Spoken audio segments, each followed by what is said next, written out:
Good evening and welcome to the webinar in our monthly series for parents called Social Media Smarts. Stay up to date on what your kids are doing online. My name is Kathy Thompson and I'm the founder of Beyond the Classroom.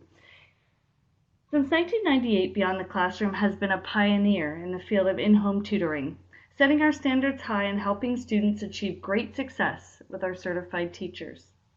We continue to sell ourselves apart from other tutoring organizations because the student is at the center of our business model. We provide not only one-on-one academic support through tutoring, but we focus on the whole child and those aspects of their lives that affect learning. And this is the reason we host monthly free events for parents. This evening we'll find out more about keeping kids safe online with respect to social media. Now I'd like to take this opportunity to introduce tonight's expert, Stacey Maynard. Stacey is a digital strategist and co-founder of Socially Safe.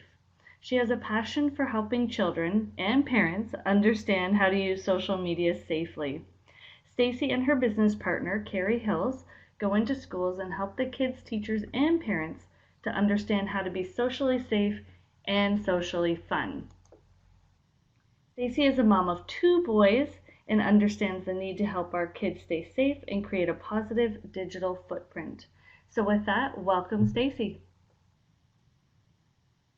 Thank you so much, Kathy. I hope everyone can hear me okay. I'm thrilled to be able to be here tonight, number one, to talk about something that I'm super passionate about, and number two, to support Beyond the Classroom because the tutors that Kathy has provided for me and my family, specifically for my son, has been fantastic. So thank you so much, Kathy, for all your help. So I'm very happy to be able to give back. So social media is my life, as Kathy said. So social media is something that I do sort of all the time. So I do it for businesses, but tonight we're going to talk about more what it's like to be a parent in this crazy social media world. So as Kathy mentioned, I am a parent of 2 boys. The ages are 10 and 12, and they are literally in the thick of things in regards to social media. I am very happy to say that at this point in my life, I am ahead of the game, but I am not the norm. I am a tech geek, social media geek, and I continue daily to show my kids new things on the platforms that they're on. So I understand what it can be like for parents trying to navigate through this world. It changes all the time. But what I want to show you today is what you should be looking for, some of the things to talk to your kids about, and some of the things to be aware of, and just trying to understand sort of where some of the negative stuff happens. Because unfortunately, with anything good, I mean, all of these social media platforms can be a fantastic opportunity for them to showcase who they are for potential jobs that they might have, potential volunteer positions that they may have. I mean, the world basically is turning to social media to find out about people. So we also need to help our kids understand that just going ahead and posting everything everywhere is not going to help them stay safe. So we want them to have fun, absolutely, because social media is fun. Hey, I'm all about social media. Social media is a blast. We actually go into the schools and we actually tell kids to be on social media. But when we talk to parents and we talk to teachers, the conversation changes slightly. And I'm going to give you guys a couple of tips here that we don't share with the kids because I want you to be aware of some things that go on behind the scenes so that, hopefully you can one up your kids or at least help out any parent that looks like they're struggling. So where are we at here? Slides. There we go. So, the facts. Bottom line is that these kids are online. We're not going to get away from it. Social media is not going away. Social media is only going to get worse, right? With all the platforms that are coming out. And the thing is that the expectation is that they're on it, right? But I want to make sure that they're using it in a way that they don't put themselves in unknown danger, but also so that you can understand what they're doing. Cyberbullying happens. That's just a reality. And these kids are spending hours and hours online. So, what are they doing? And if you understand some of what I'm going to tell you tonight, then it will help you help your kids, basically, is what this boils down to. So, a lot of what I'm going to tell you here is basically, I'm going to refer it back to how we sort of present to the kids as well. And we basically say, what happens on social media stays on Google forever. And that is just a fact of life today. If you're going to post something, or if you're going to, say, put anything anywhere online, it's going to stay in Google forever. That's the fact. So, to make the kids understand that what they're posting today is going to have an impact on their life in the future can be challenging, right? We give them examples, and I could go through hundreds and hundreds of examples of, how posting has actually impacted people's lives. So we try to kind of say that it's like your online reputation, right? Like, don't post anything online unless you would be willing to post it on a billboard on the highway or on the front page of a newspaper, right? And this is just an example of, this is what we would post. We would post something good. We've done something good. We want to tell people about it. We want to put that on a billboard. We want to put that on the front page of a newspaper. But if you're out partying, or if you're doing something silly that you don't necessarily want everyone to see, you don't want to post that online. And I think the piece that the kids are missing today is that they think, well, it doesn't matter, or I'm just connected to my friends, so it doesn't matter. And that could not be further from the truth. So, does anybody recognize any of these symbols? I hope so. So put in the chat box if you recognize any of these symbols, if you're curious as to what they are. There's some new ones in here. There's some old favorites in here. There's some good ones. There's some ones that are really, really heavy when it comes to bullying. Just take a look through, because if you don't know what these symbols are, or if you don't know what your kids are doing online, then I can guarantee you that your kids know what they are, and your kids know what platforms their friends are using. They've heard of the platforms, all of that kind of stuff. It was really interesting. I just want to go back to that slide for a second. So it was really funny when we were presenting to a school one day, and it was scheduled for a Wednesday. So we're like, okay, no problem. Well, on the Monday, a new app had come out, and we're like, okay, we're good, right? We're going to go in the school. We're going to have this particular app, and we're going to show that we know and we're up to date. And we're talking in front of kids, right? We're talking, I think they were grade 6 or grade 7.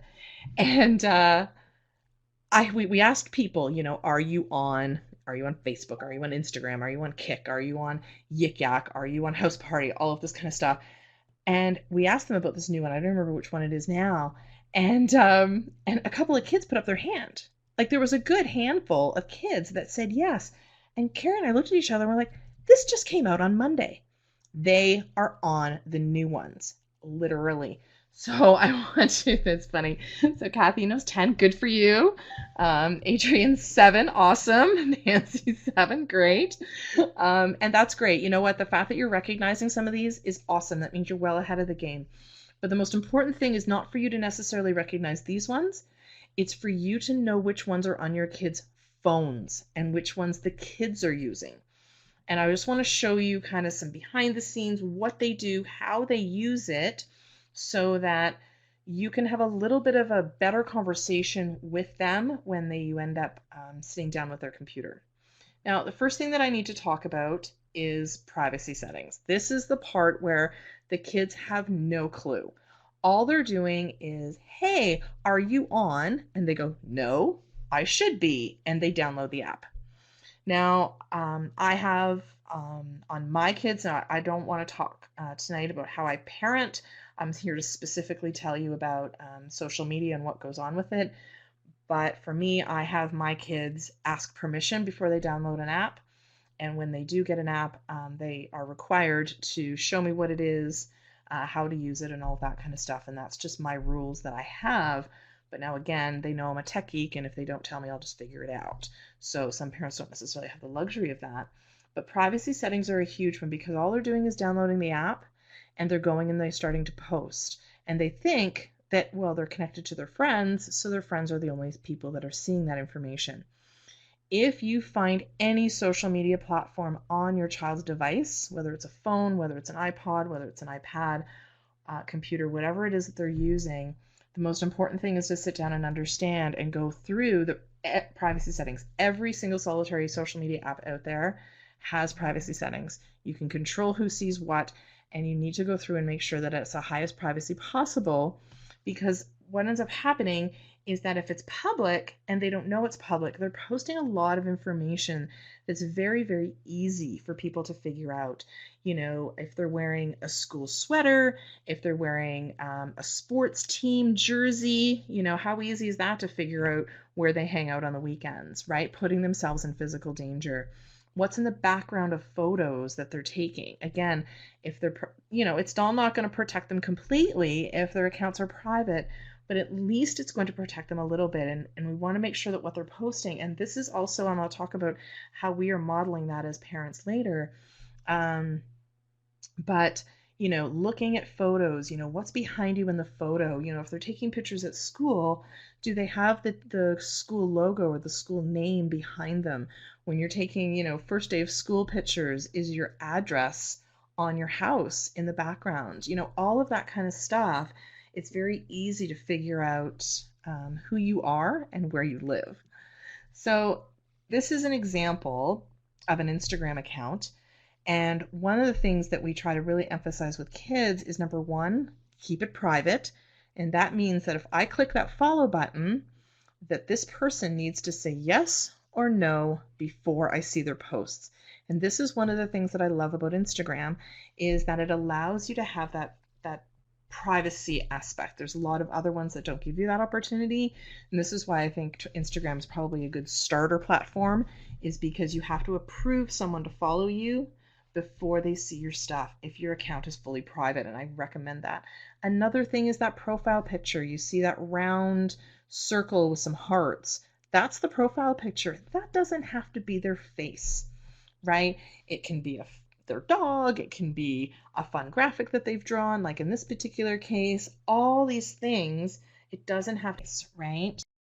So trying to get them to understand that they can be a little bit more creative with their accounts rather than just, you know, here's my face, here's my face, here's my face, right? And of course, the whole selfie world, I get it. I'm in the midst of a 12-year-old who like loves to take pictures of himself. And, but we're just talking about, you know, again, that education around the backgrounds of photos, where it's taken. And I'm going to get into some different phone settings and iPod settings here in a couple of minutes on how to make sure that those photos that they're taking is safe. Now, the next slide I'm going to show is Instagram. It is a direct message feed. So this is the challenge, is that a lot of parents are, say for example, I'm like, okay, well, my kid's on Instagram, so I'm going to follow them on Instagram. That way I can see what they're posting. I'm going to see what their friends are posting. I'm going to see what they like. I'm going to see what they share, and I'm good. Well, actually, no. You do need to take that one step further, because kids have gotten smart over the last couple of years, and they've realized that that's great that you're following them, but what they show on the outside world is very different than what goes on behind the scenes. And by behind the scenes, I mean direct messaging. So this is where the bullying is happening. So this next slide does have some language on it. It's meant to show you that this is actually occurring. This is an actual conversation. This is grade 6.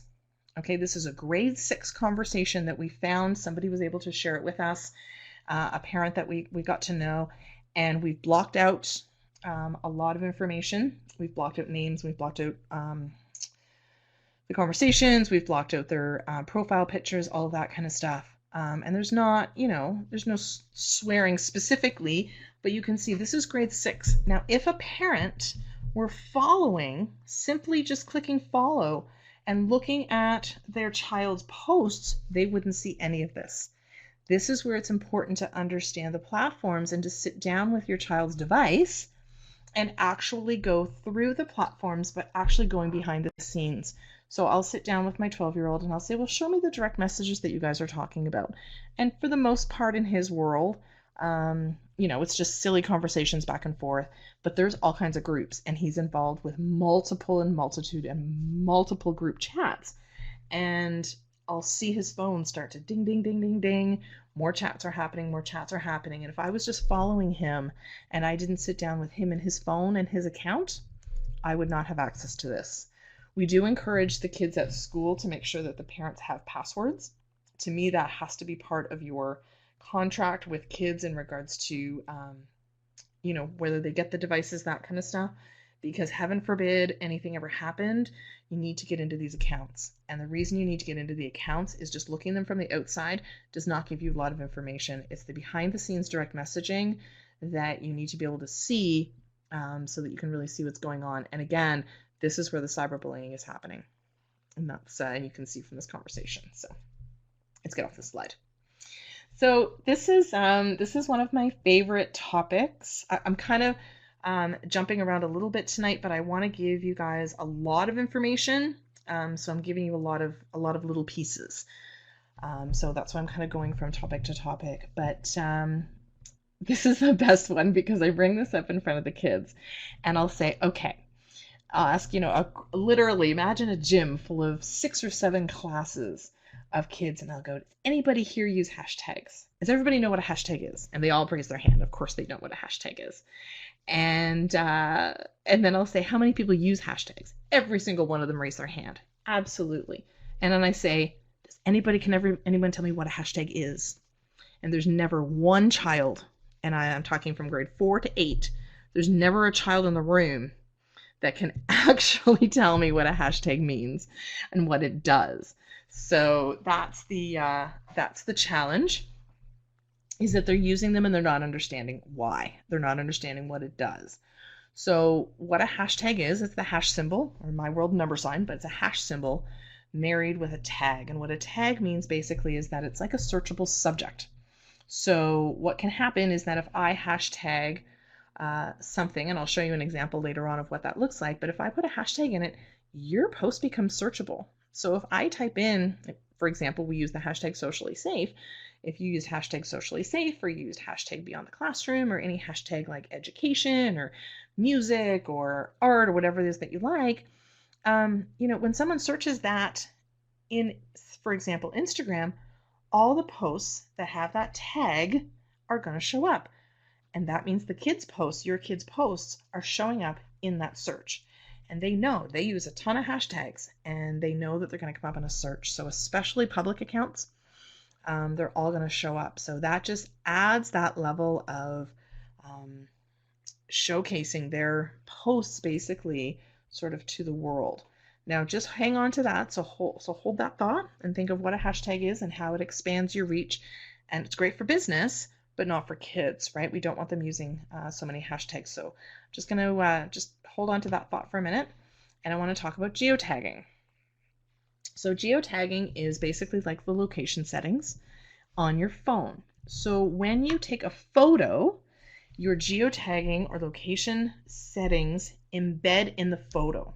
So what happens is if I share that photo onto Instagram or I share that photo on any social media platform, if you actually take that photo, you can find out where that photo is taken.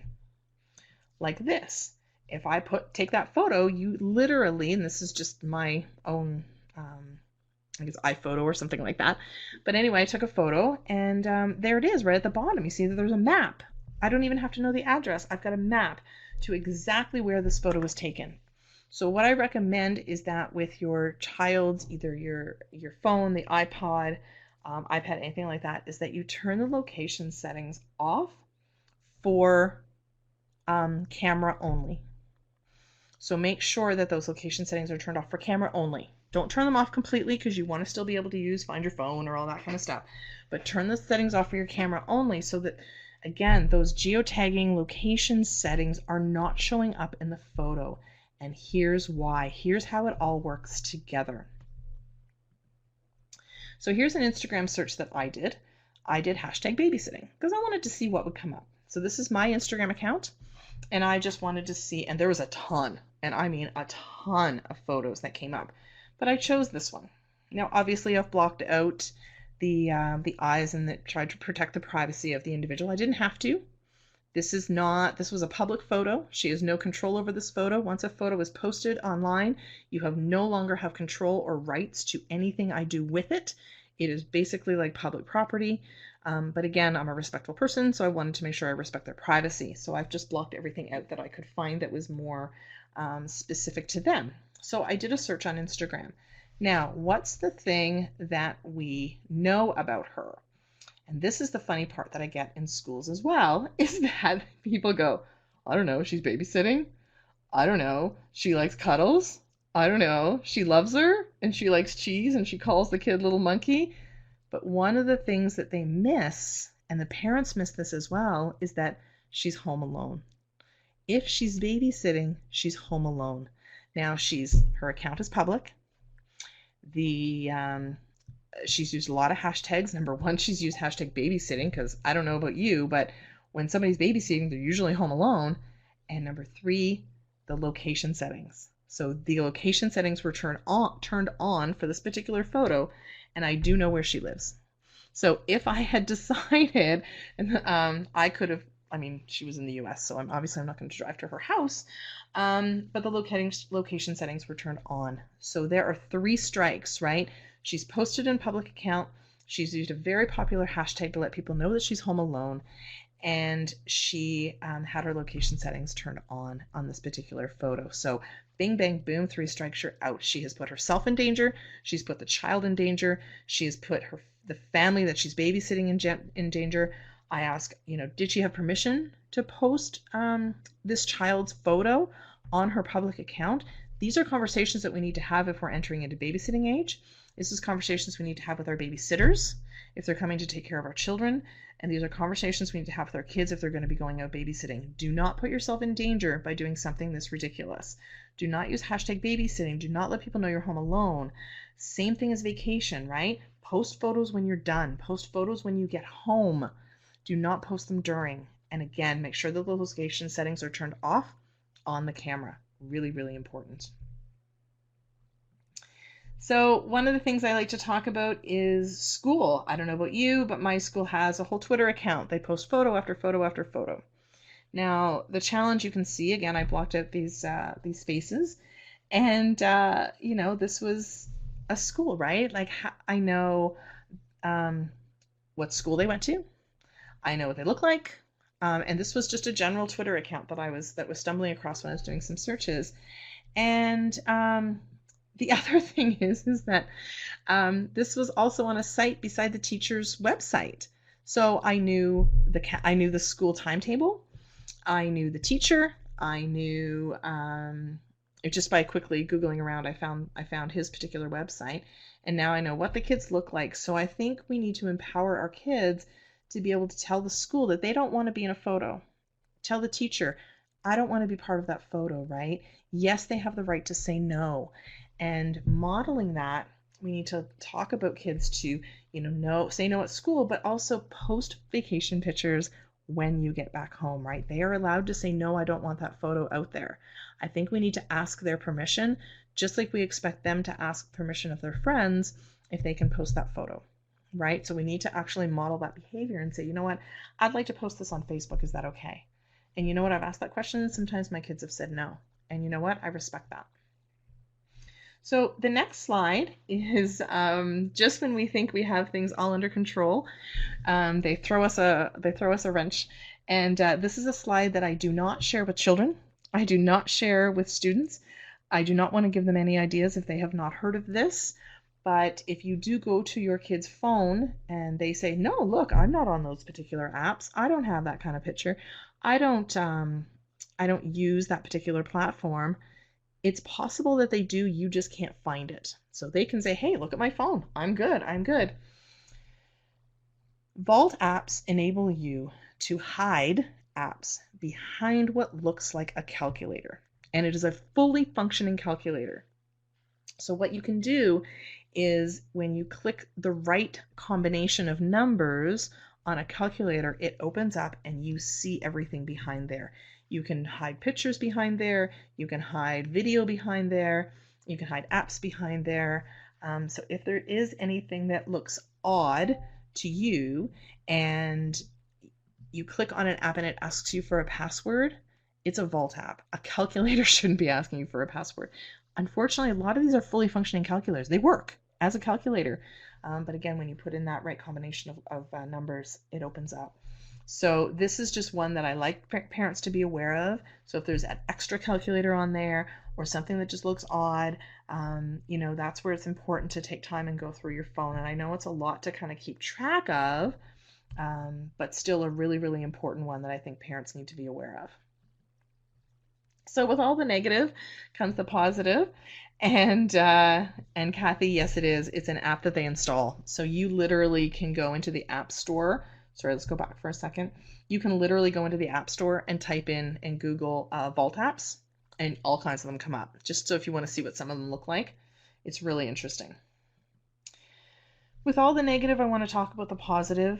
We've talked about, some of the stuff with cyberbullying, what they can do, how they put themselves in danger.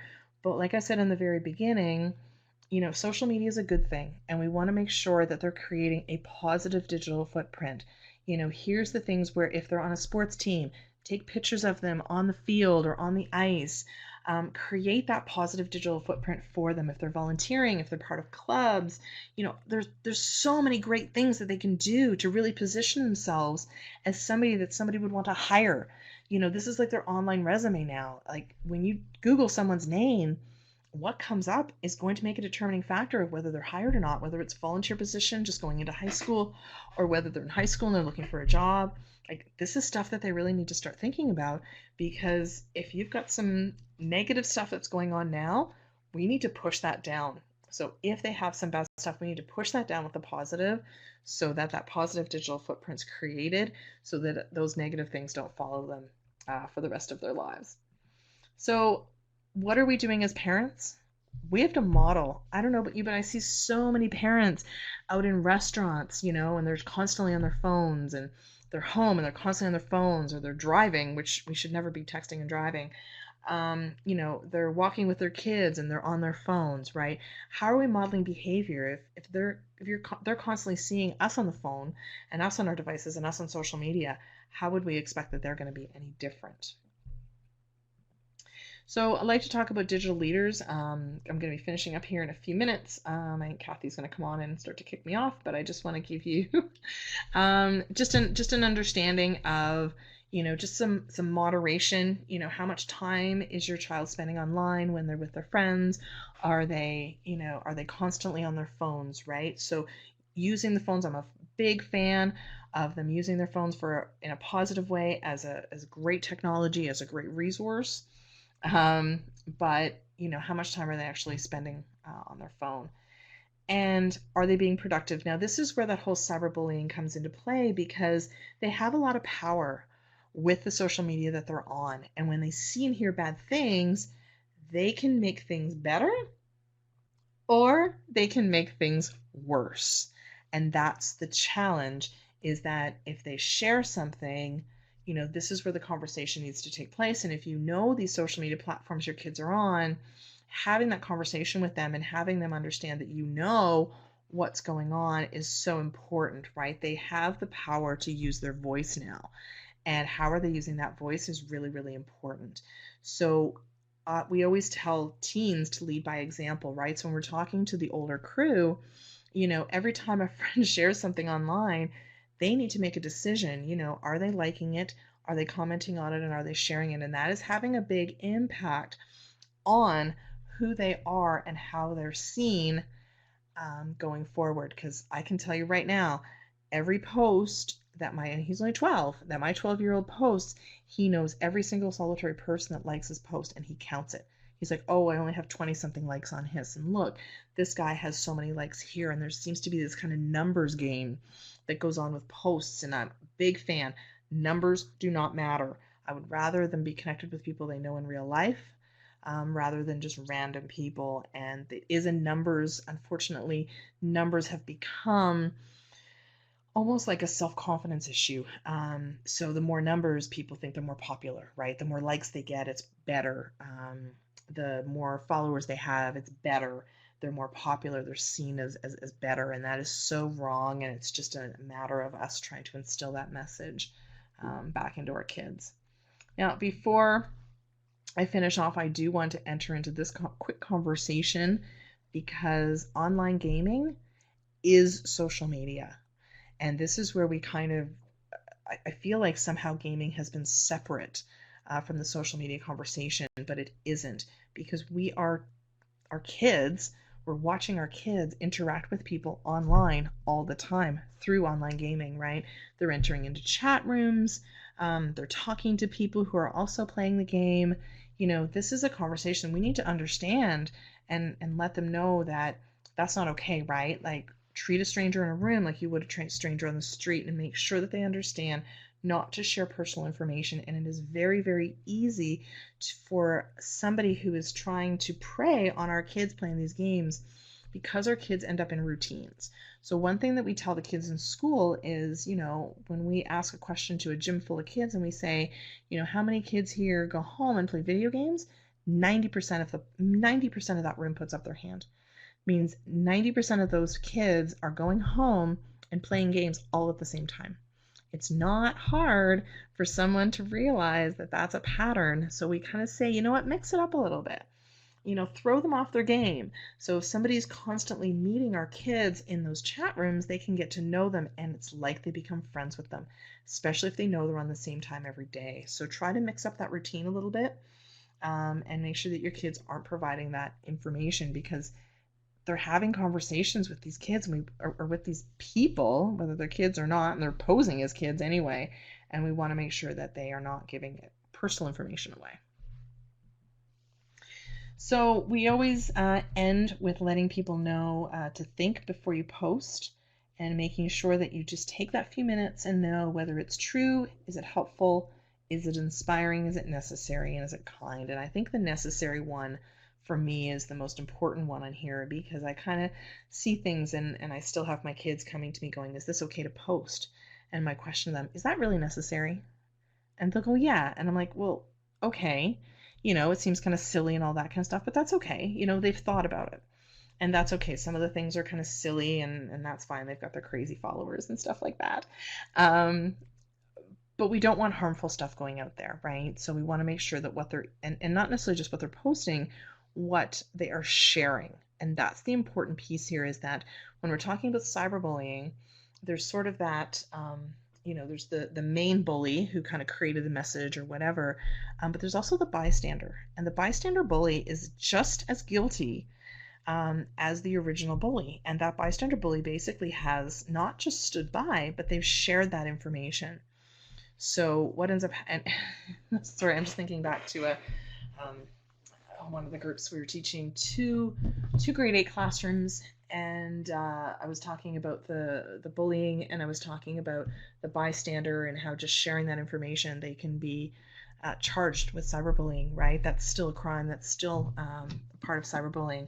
And I thought these two girls in the audience, these two poor grade 8 girls, were going to have a meltdown as soon as I said that they were just as guilty in the cyberbullying action when they shared that message versus not. And they started to have a panic attack. They actually had to leave. They had to go talk to somebody because they didn't realize that that was going to implicate them in the cyberbullying situation. So even sharing a message can be just as harmful. So make sure that they think twice before, not necessarily even posting, but also for sharing. So that's all I have to share with you guys today. Here's just how to get a hold of us. We share a lot of stuff on social media. We're constantly sharing information from all kinds of different community partners, police. We stay in touch with all the different organizations and our own as well. And we're always sharing. If there is something that has gone on in the online world and it is related to keeping your kids safe online, we're definitely going to be posting about it. So I'm going to pass this back over to Kathy, and if anybody has any questions, I'm definitely going to be here for a few more minutes. So take it away, Kathy.